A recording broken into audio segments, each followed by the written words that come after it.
लीजिए जनाब, हमारे साथ आज मौजूद हैं अयाज सैयद साहब। अयाज सैयद साहब किसी भी तारुफ के मोहताज नहीं है। पाकिस्तान के टॉप जर्नलिस्ट में आप शुमार होते हैं। और इनकी इनकी एक किताब है जिसको मैं बहुत दिनों से ढूंढ रहा हूँ और मुझे बिल्कुल नहीं मिल रही है। वो है Pakistan secret war on al Qaeda. Aijaz भाई, मैं नाम गलत तो नहीं बोल रहा हूँ? The secrets of Pakistan war on al Qaeda. बेशक, बिल्कुल। तो फिलहाल ये किताब मिल नहीं पा रही है मुझे, मैं कोशिश में लगा हूँ, लेकिन एक ना एक दिन मिलेगी। और लेकिन ये किताब बहुत चर्चा में रही है। जो जो जो पाकिस्तान की जो वॉर ऑन टेरर की जो लड़ाई रही है, अलकायदा से जो जंग रही है, उसमें आपकी एजाज सैयद साहब की अच्छी खासी कंट्रीब्यूशन है इन टर्म्स ऑफ कवरेज। और उनकी लड़ाई में कोई कवरेज नहीं है। ये उससे ज्यादा आगे नहीं जाते। तो इलाज भाई, एक तो सबसे पहले आपका शुक्रिया जुड़ने के लिए, और तमाम आपकी मोहब्बत जो दिल्ली में आपने मुझे दी, और उसके अलावा जो हम अपनी गपशप में लेते रहते हैं आपसे। जो सबसे पहली बात मैं जानना चाहूंगा, क्योंकि वो दिन भी अब नजदीक आ रहा है, वो है 9 मई। मैं जानना चाह रहा हूँ आपसे, एजाज भाई बताएं कि ये 9 मई जो पिछले साल हुआ और अब 9 मई दोबारा आने वाला है, तब से अब तक पाकिस्तान में आपको क्या लगता है कि क्या चेंज हुआ? पाकिस्तान में क्या चेंज हुआ? पाकिस्तान के लोगों की सोच में क्या चेंज हुआ? How do people perceive? लोग कैसे सोचते हैं 9 मई का? अगर मैं किसी से कहूँ 9 मई, तो लोग क्या सोचेंगे?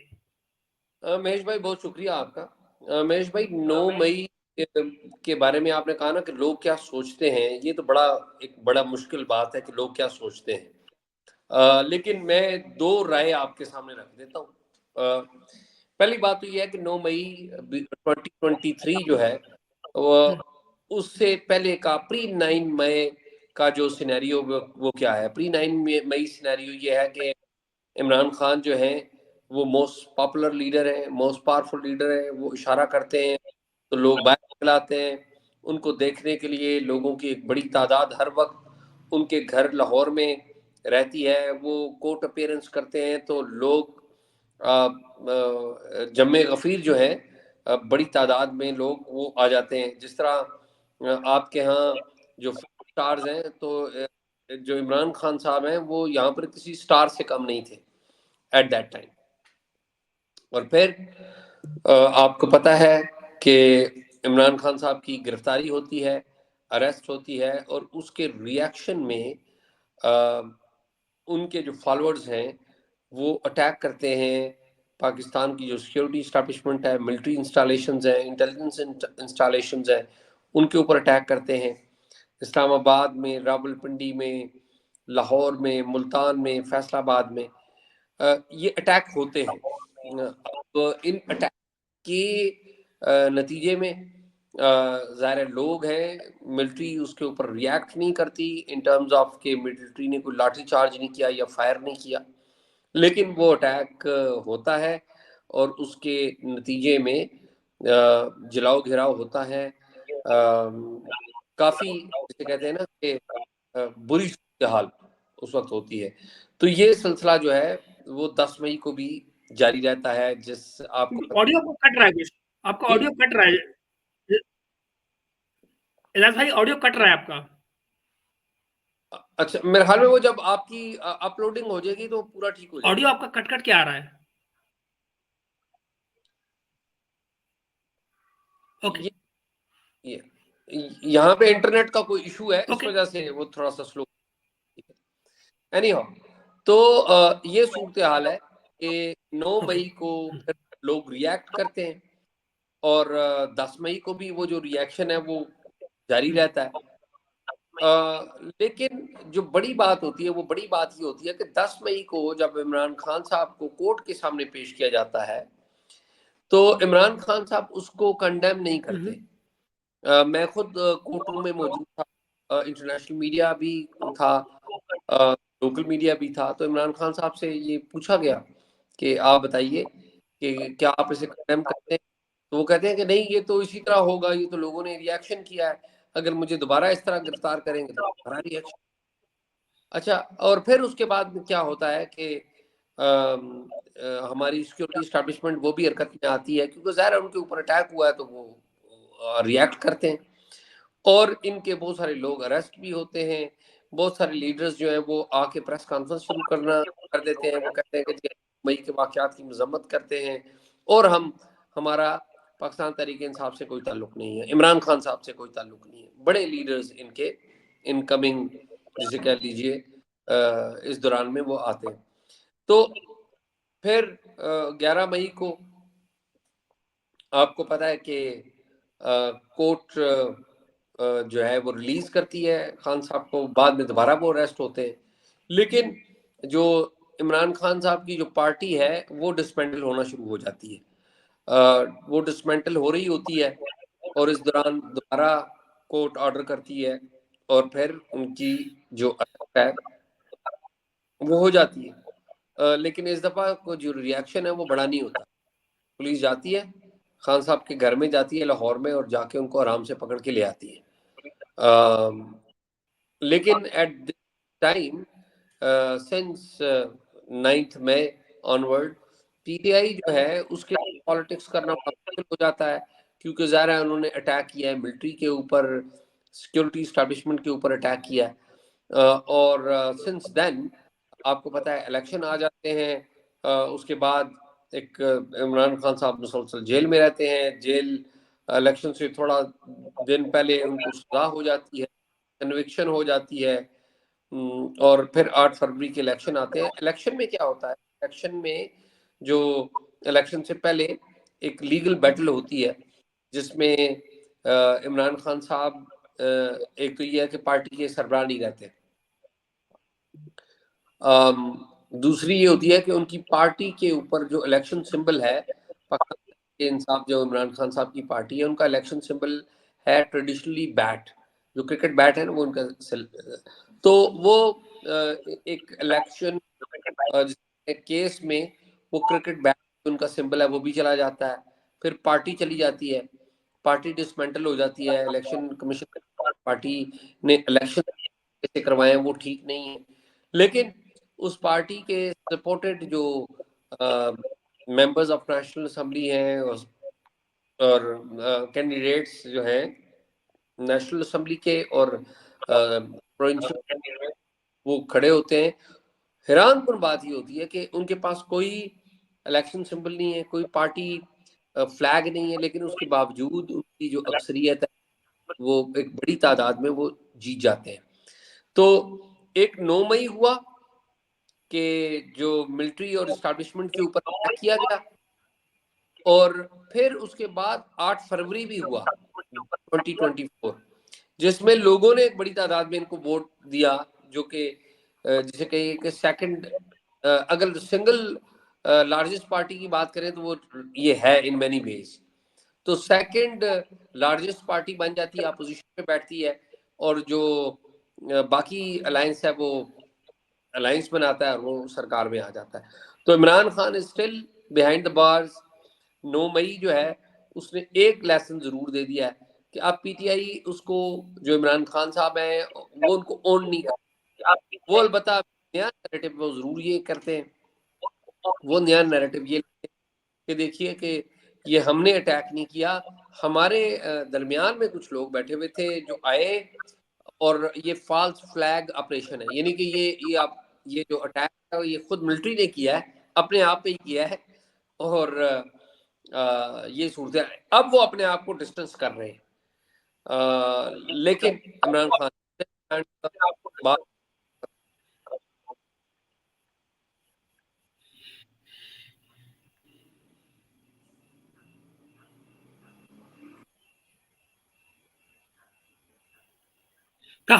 ओके, ये बीच में ऑडियो चला गया था आपका। तो लेट मी सी कि क्या आता है इसमें। तो खैर मगर ये बताएं एजाज भाई, ऐसे में ये जो मिलिट्री का जो एक्शन था, क्या इसमें भी कुछ देखा जा सकता है कि जब 9 मई हो रहा था तो अल्टीमेटली एक्शन क्यों नहीं लिया गया? नॉर्मली जैसे हम यहाँ पर देखते हैं हिंदुस्तान में, कम से कम मैं जब देखता हूँ कि कोई छोटा मोटा भी जलसा होता है तो कंसेक्यूटिव एक एक सीक्वेंस लगा रहता है कि पुलिस की छोटी गाड़ी आएगी, फिर वो अगर कोई भीड़ ज्यादा बढ़ रही है तो फिर एक और गाड़ी आ जाएगी। एक कोई कमांड होता है, सेंट्रल कमांड, जो कॉन्टिन्यूसली इन्फॉर्म करता रहता है और चीजें according to the crowd police का बंदोबस्त बनता रहता है, या जो भी सिक्योरिटी फोर्सेस हो उनका बंदोबस्त बनता रहता है। क्या ऐसा कुछ वहां नहीं था, या ये एक ऐसी गलतफहमी थी कि किसी भी सिक्योरिटी एजेंसी ने कोई एक्शन ही नहीं लिया और इतना कुछ होता रहा वहां पर? मुझे ये बताइए कि अगर ज़ाहिर है ज़्यादातर जो टारगेट था वो तो मिलिट्री था ना, या सिक्योरिटी इस्टेब्लिशमेंट। अगर फर्ज करिए कि एग्जैक्टली। मिलिट्री उसके ऊपर हम्म। रिएक्ट करती, रिएक्ट मिलिट्री जिस तरह से करती है, तो आपको पता है वो तो लाठी तो नहीं होती कि वो लाठी से मारे, मिलिट्री तो गन से रिएक्ट करती है, ठीक है। तो अगर मिलिट्री गन फायर खोल देती, तो फिर क्या होना था? फिर दो ही बातें, एक तो ये है कि हवा में फायर खोलती, ठीक है, उससे कोई फर्क शायद ना पड़ता, ठीक है। दूसरा है वो सीधा फायर करती, तो फिर क्या होता था? लोग लोग हम्म। मरना थे, लोगों ने मरना था, ठीक है। तो लोगों की जो अवाम है, पब्लिक है, उसकी एक बड़ी तादाद थी वहां, देवर बिग इन नंबर। तो मुझे इस बारे में ज्यादा इंफॉर्मेशन नहीं है, लेकिन मेरी अंडरस्टैंडिंग ये है कि जो मिलिट्री है उसने रिस्ट्रेंट शो किया। उन्होंने उन्हें पता था इस बात का कि अगर मिलिट्री ने फायर किया तो डेड बॉडीज गिरी, तो जो रिएक्शन है लोगों का वो मल्टीप्लाई कर जाएगा। तो दिस वाज दी थिंकिंग, उन्होंने नहीं किया। और शायद मिलिट्री को, मेरा जहां तक अंदाजा है, मेरी असेसमेंट है कि इनको पहले भी आइडिया था कि ये इमरान खान साहब या इनके फॉलोअर्स किसी टाइम अटैक कर सकते हैं इनके ऊपर। तो उनके पास ऑप्शन मेरे ख्याल में बड़ा लिमिटेड था। ऑप्शन यही था कि वो हम्म। अटैक के जवाब में अटैक ना करें।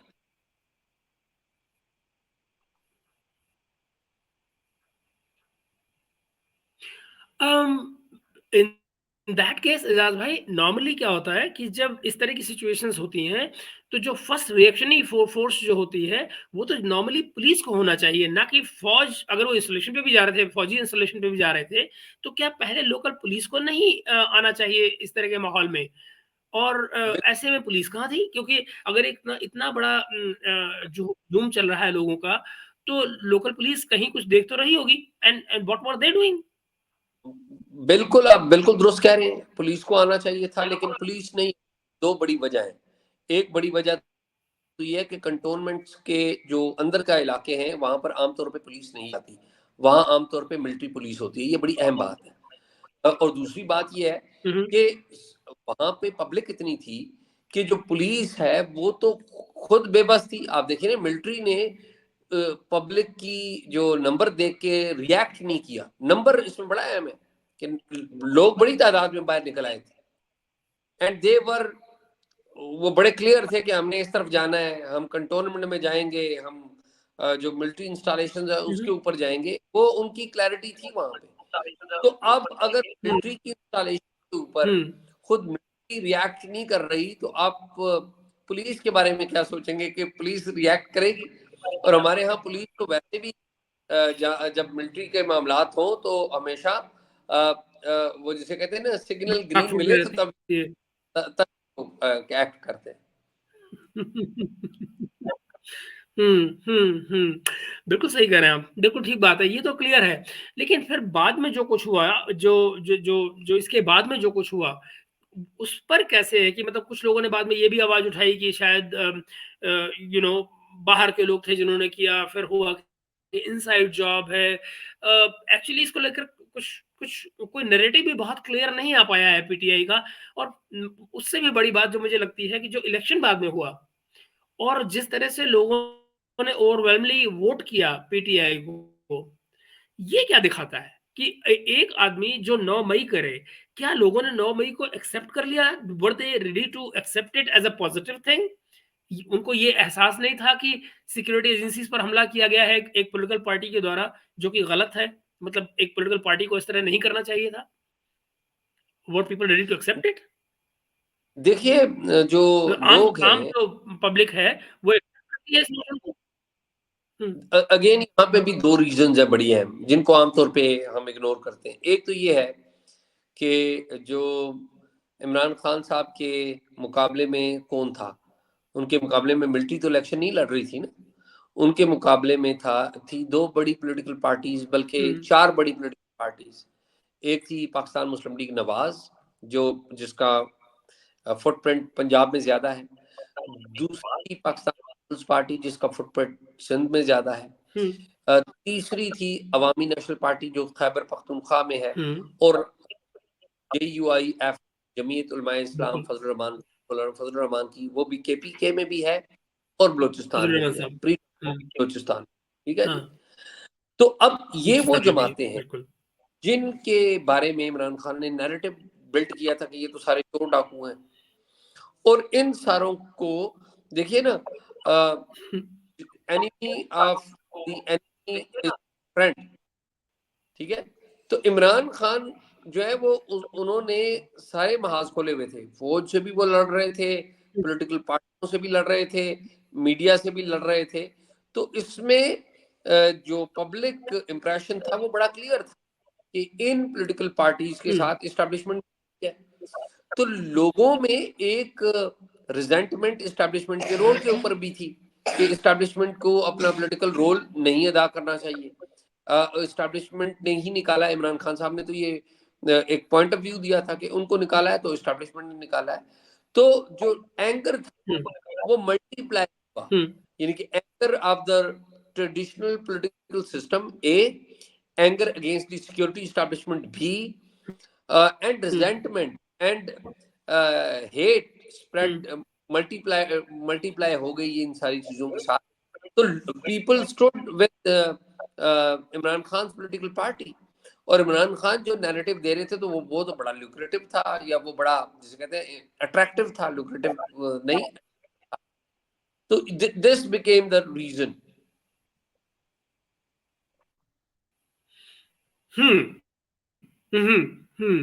But how do you see things कि अब जो पॉलिटिकल सिनेरियो है, दरअसल अब ये किस तरफ जाता लग रहा है आपको कि इमरान खान का फ्यूचर एक बात कि आने वाले दिनों में क्या उनकी रिलीज के कोई चांसेस बन सकते हैं नियर फ्यूचर में, या कि एक कंटिन्यूअस लड़ाई है।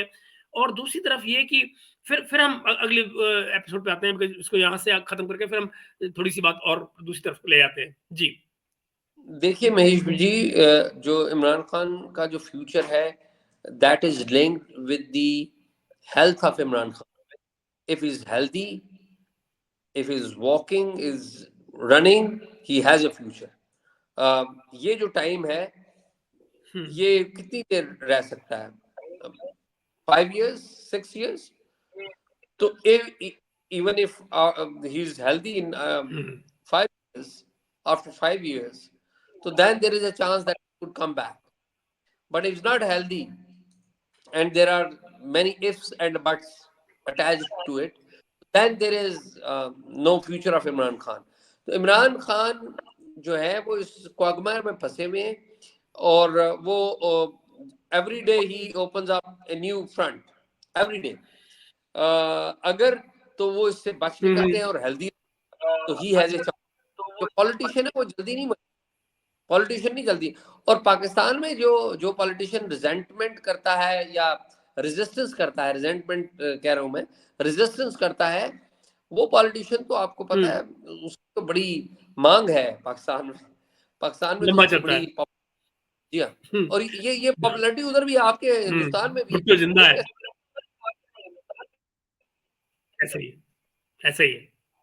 हाँ, हमारे यहाँ भी अब इंदिरा गांधी का नाम आज भी चलता है, बिल्कुल ठीक बात है। तो और वहां भी भुट्टो जिंदा है आज तक। तो ये बात सही है।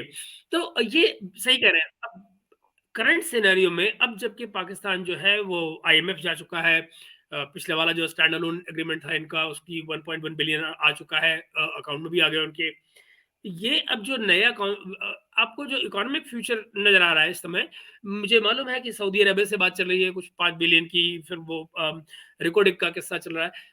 इसके बारे में कुछ बताएं। ये जो रिकॉर्डिक में जो कह रहे हैं वो कि 20% सऊदी अरबिया मांग रहा है, वो कैसे निकलेगा? मतलब 25% जो है वो बलूचिस्तान स्टेट और सेंट्रल के पास है, वफाक के पास 50% कैनेडियन लेके बैठे हैं। तो ये 20% निकलेगा कहाँ से और कैसे? क्योंकि बीच में इस तरह की खबरें कुछ आई थी कि शायद जो बारिक गोल्ड जो है, जो कनाडियन कंपनी है, वो राजी हो गई है कुछ देने के लिए। बट मैंने कल चेक किया उनकी वेबसाइट पर, तो दे आर स्टिल देयर। वो कह रहे हैं कि हम तो कुछ नहीं छोड़ रहे हैं, और वो वो दोनों स्टेट्स आपस में देखेंगी बलूचिस्तान में, सॉरी बलूचिस्तान या सेंट्रल जो वफाक है। तो ये कैसे ऑर्गेनाइज हो रहा है ये? महेश जी, जो पाकिस्तान का इकोनॉमिक क्राइसिस है, वो खाली ये मिनरल प्रोजेक्ट्स के साथ ही नहीं जुड़ा हुआ, ये मल्टी प्रोंग्ड है। इसके चैलेंजेस जो है हम्म। मल्टी प्रोंग्ड है। हम्म। जो सबसे बड़ा इशू है वो पाकिस्तान के ऐसे डिपार्टमेंट्स हैं जो कि वाइट एलिफेंट बने हुए हैं। मिसाल के तौर पे Pakistan international airlines, steel mills, इस तरह के तीन चार और हैं। अबाउट 1400 बिलियन रुपीस जो है हम एनुअली उनको देते हैं, but they earn nothing actually. They are actually वो बैगेज हैं पाकिस्तान का। तो एक तो ये है कि इन जो बिल्कुल। वाइट एलिफेंट्स हैं उनको ठिकाने लगाया जाए, उनको प्राइवेटाइज किया जाए। एक तो ये प्रोसेस चल रहा है। हम्म। दूसरा है इन्वेस्टमेंट्स का। तो इन्वेस्टमेंट्स के लिए आपको पता है कि जो पिछली सरकार थी, जो अभी कंटिन्यू कर रही है शहबाज शरीफ साहब की, उसने एक काउंसिल बनाई थी, स्पेशल इन्वेस्टमेंट फैसिलिटेशन काउंसिल। उसके प्लेटफॉर्म से ये मुख्तलिफ ऑप्शंस को देख रहे हैं। ऐसा है। जितनी भी फॉरेन इन्वेस्टमेंट आ रही है वो उसके प्लेटफॉर्म से आ रही है। तो इसकी जो निटी ग्रिटी है, ये तो अभी आप जो बात कर रहे हैं, अभी ये तो कोई कुछ फाइनल नहीं है ना। ये तो अभी चीजें फाइनल होंगी या फाइनलाइजेशन के प्रोसेस में है। और जब वो प्रोसेस क्लियर होगा तो फिर वो पब्लिक भी हो जाएगा कि क्या किसको क्या मिल रहा है और क्या मिलेगा। और फिर सबसे बढ़कर ये कि पाकिस्तान को क्या मिलेगा। बड़ी बात आपने कही। ये जो आखिरी जुमला है, दरअसल मेरे यही बड़े इंटरेस्ट का है। बिकॉज देखिए ना, अगर एक माइन है और उसमें से 50% कोई दूसरा लेकर जा रहा है, और जो जो 25% जो स्टेट के पास है उसमें से कुछ निकलने की बात हो रही है, तो ये तो बेसिकली एक किस्म की डिसइन्वेस्टमेंट जिसको हम कहते हैं, ये वो है हुई ना। ये इन्वेस्टमेंट तो है ही नहीं, क्योंकि इसमें से जो स्टेक है वो लेकर जा रहे हैं। 28 से जो प्रोडक्शन शुरू होगा, कैनेडियंस ले जाएंगे, ये सऊदी अरेबिया ले जाएंगे। उन्होंने बाकायदा अपनी आर्बिट्रेशन का भी मामला क्लियर कर लिया है कि वो इंटरनेशनल आर्बिट्रेशन पर जाएंगे। तो ये मतलब इस समय पाकिस्तान को क्या मिलेगा? मतलब मिनरल्स का जो खेल है, इसको तो ये फॉरेनर्स लेकर जा रहे हैं। 100 में से अगर 75% बाहर वाले लेकर चले गए, तो दरअसल पाकिस्तान को मिला क्या उसमें से? What are they getting? तो ये जो मिनरल्स वाले सौदे किए जा रहे हैं, मेरा ये मानना है कि बलूचियों का क्या होगा? अच्छा, उससे भी बड़ी बात कि जो खुद बलूचिस्तान में हालत मची हुई है, बीएलए, उधर केपी में टीटीपी, सिक्योरिटी का जो मसला है, इसमें आप डिसइन्वेस्टमेंट कर रहे हैं, ना कि इन्वेस्टमेंट कर रहे हैं। इन्वेस्टमेंट तो भी कोई कोई नज़र ही नहीं आ रही है। तो ये दुनिया जो बाहर से देख रही है, वो तो घबरा रही है ये सोचकर कि इन्वेस्टमेंट तो करी कैसे जाए, क्योंकि सिक्योरिटी के इश्यूज हैं। जो डिसइन्वेस्टमेंट हो रही है उससे पाकिस्तान को क्या मिलेगा? ये ये अपने आप में क्वैगमार नहीं है क्या? देखिए, चैलेंजेस तो हैं, इसमें तो कोई डाउट नहीं है कि चैलेंजेस नहीं है।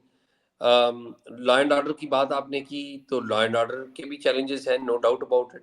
लेकिन एट द सेम टाइम आप ये देखिए कि लॉ एंड ऑर्डर के चैलेंजेस को निपटने के लिए अलग से कोशिश की जा रही है, इन्वेस्टमेंट को लाने के लिए अलग से कोशिश की जा रही है। और उसकी एविडेंस है।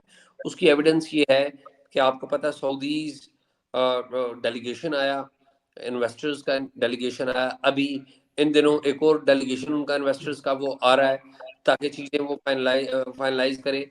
आईएमएफ जो है, जिसने हमें पैकेज जो दिया है, वो उन्होंने ऑलमोस्ट अप्रूव कर दिया। अब अगला चंक है, उसके लिए जो प्रोसेस है वो तकरीबन शुरू हो चुका हुआ है। फिर इस सब के साथ साथ जो बाकी एक्सप्लोरेशन है मिनरल्स की, वो साथ साथ चीजें चल रही है।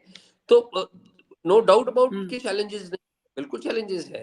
लेकिन एट द सेम टाइम उन हुँ, चैलेंजेस को ओवरकम करने के लिए कोशिश भी की जा रही है। अब देखिए ना, जो सबसे बड़ा प्रॉब्लम था पाकिस्तान में, यानी कि आम आदमी जिसको मेजर करता है इकोनॉमी को, वो अपनी पॉकेट से करता है। ये जो इकोनॉमी की जो इंडेक्स है, वो शायद आपके लिए बड़ी इंटरेस्टिंग होगी, मेरे लिए इंटरेस्टिंग होगी। लेकिन एक कॉमनर किस तरह करता है कि क्या उसकी बाइंग कैपेसिटी बढ़ी है या नहीं बढ़ी।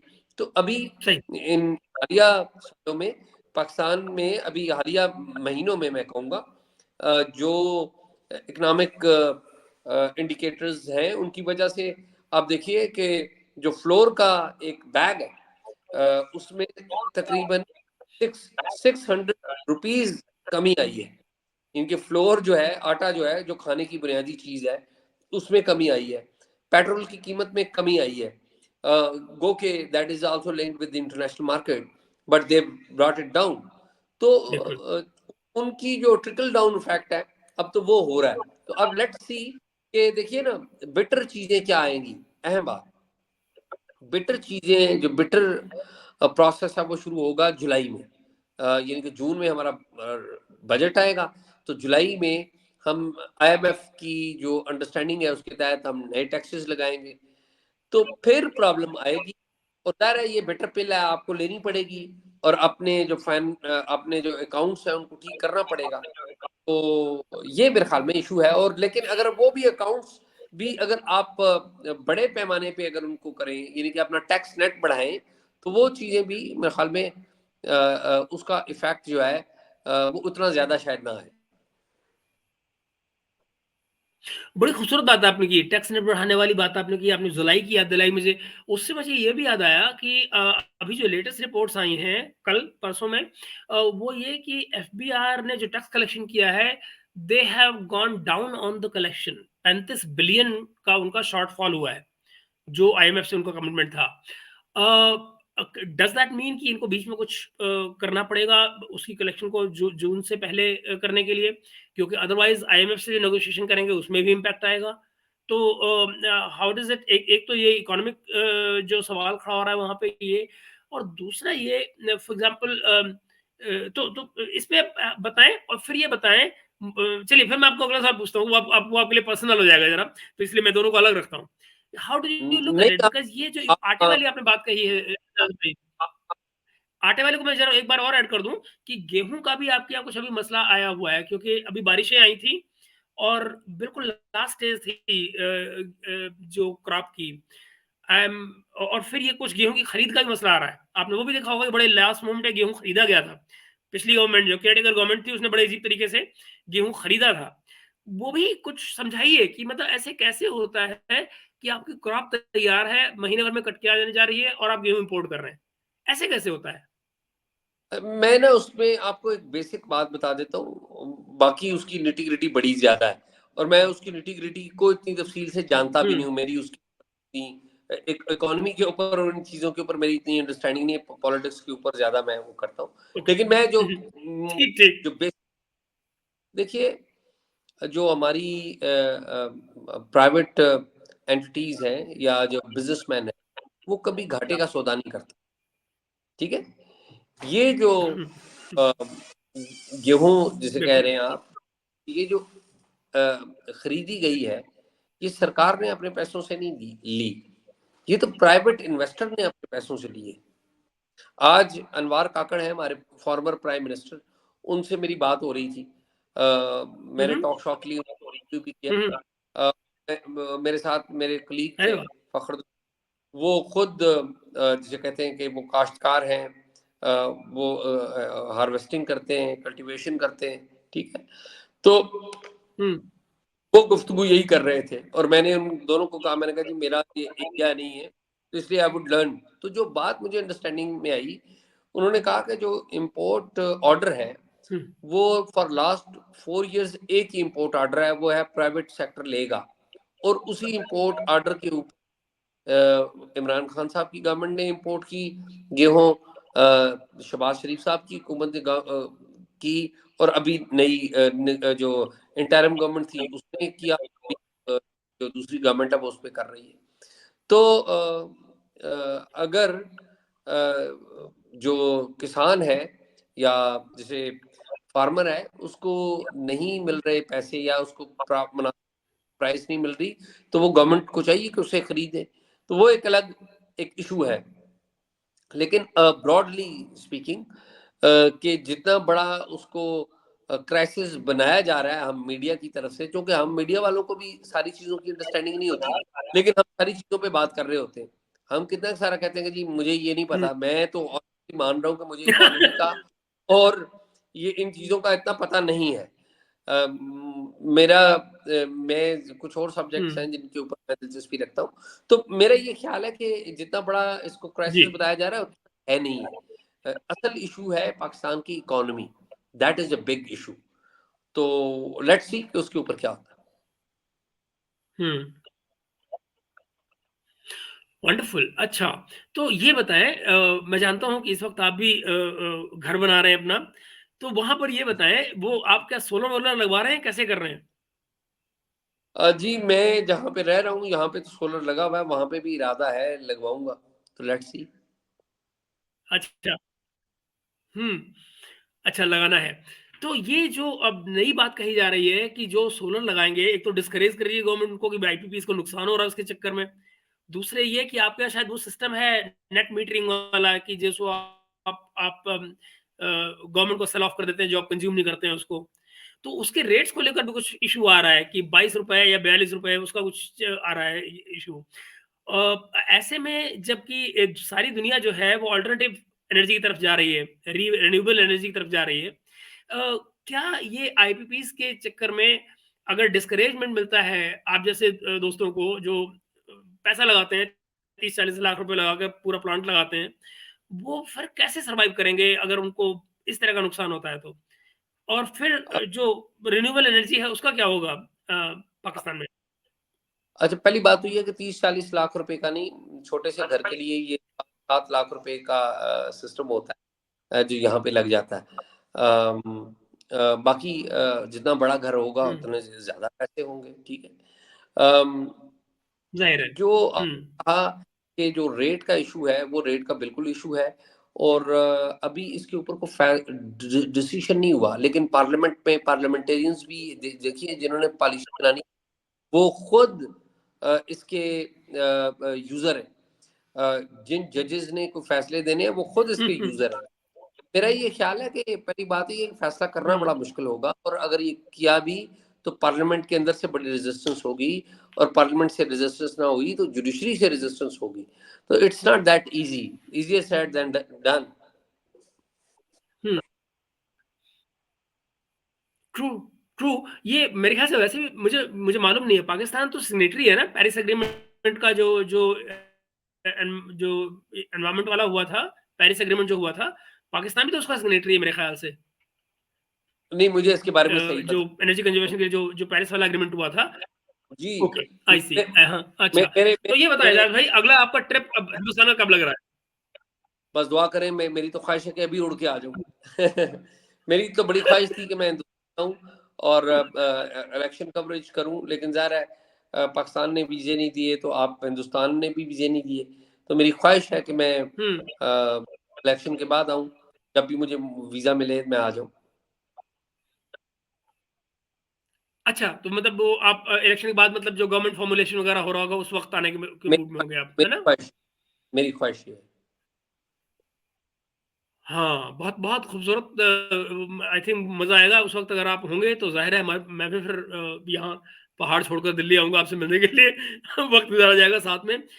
लेकिन आज के वक़्त के लिए आपका बहुत-बहुत शुक्रिया एजाज़ भाई और उम्मीद ये करता हूँ कि हम लोग अपनी ये बातचीत इसलिए भी जारी रखेंगे कि कम से कम कोई तो एक कम्युनिकेशन का ज़रिया हो, जिससे हम दोनों मुल्कों के बीच में कोई एक एक एक सिलसिला जारी रहे, जहाँ हम एक-दूसरे की बात को सुन पाएँ, समझ पाएँ और बजाय इसके कि आप एक पाकिस्तानी की तरह से या मैं एक हिंदुस्तानी की तरह से बात करूँ, हम इस प्लेटफ़ॉर्म को ऐसे प्लेटफ़ॉर्म्स को इसलिए भी यूज़ करें कि हम एक-दूसरे को बेहतर समझ पाएँ। चाहे पॉलिसी के मसाइल हों या एक-दूसरे की सोसाइटी के मसाइल हों। फॉर एग्ज़ाम्पल जैसे मैं जानता हूँ कि एजाज़ भाई को पोएट्री का बड़ा शौक है, तो क्या ही आउट ऑफ प्लेस तो नहीं होगा कि मैं आपसे कहूँ कि आप अपनी कोई फ़ेवरेट पोएम सुना दें मुझे। बहुत शुक्रिया। आपने बड़ा ऑफ द कफ क्वेश्चन किया है। तो आपके हिंदुस्तान के शायर हैं बड़े मशहूर, डॉक्टर राहत तंदूरी, तो उनकी कुछ जी, जी। पोएम में से। उन्होंने कहा कि जी।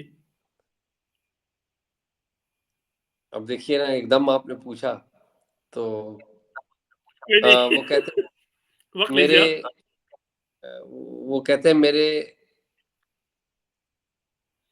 मेरे हुजरे में नहीं और कहीं पे रख दो, मेरे हुजरे में नहीं और कहीं पे रख दो, आसमां लाए हो ले आओ जमी पे रख दो। वाह! हाँ? आसमां लाए हो ले आओ जमी क्या पे रख दो, और जिस ताक में चंद ज़मीन पर टूटे रखो। दिए पड़े हैं, जिस ताक में चंद टूटे दिए पड़े हैं, चांद तारे भी ले जाके वहीं पे रख दो। और अब कहाँ ढूंढने जाओगे वाह! कातिल हमारे, कहाँ ढूंढने जाओगे कातिल हमारे, हमारे कत्ल हुँ, का इल्जाम भी यहीं पे रख दो, हमारे वाह! कत्ल का इल्जाम भी जमीन पे रख दो। तो ये राहत तंदूरी वाह! साहब। क्या बात है! बहुत खूब, बहुत खूब। इजाज़ भाई शुक्रिया आपके वक़्त का और उम्मीद करता हूँ कि बहुत जल्द हम एक बार फिर से बात करेंगे। शायद बेहतर इंटरनेट भी हो तो मैं उम्मीद करता हूँ कि ये रिकॉर्डिंग ठीक आई हो। लेकिन उम्मीद करता हूँ कि फिर हम लोग बहुत जल्दी बात करेंगे। वो महेश भाई बहुत कहते शुक्रिया। हैं कि यार सोबत बाकी, तो मिलते रहेंगे। बेशक, बे